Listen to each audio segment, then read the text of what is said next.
Halo teman-teman, ini kita mau klarifikasi sedikit ya. Eh, AC pada Wuling REV ini kalau setiap kurang lebih 15 sampai 30 menit dia itu kan suka mati sendiri nih untuk sirkulasi yang auto dalam kabin.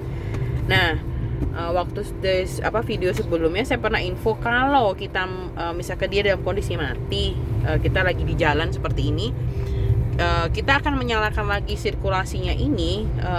Disarankan jangan menggunakan yang ada di layar, tetapi pergunakanlah yang ada di bawah. Kenapa? Karena saya udah coba beberapa kali.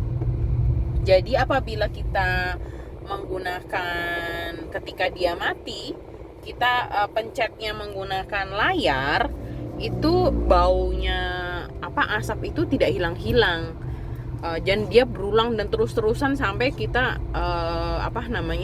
di tempat tujuan lah ya. Tapi kalau kita menggunakan yang di bawah, kita pencet lagi mengaktifkan kembali, dia bisa dengan cepat menghilangkan bau udara dari yang asap yang tadi masuk ke dalam kabin. Jadi prefer kalau misalkan ada kondisi seperti itu, dicoba kita mengaktifkan kembali yang ada di bawah. Oke, thank you.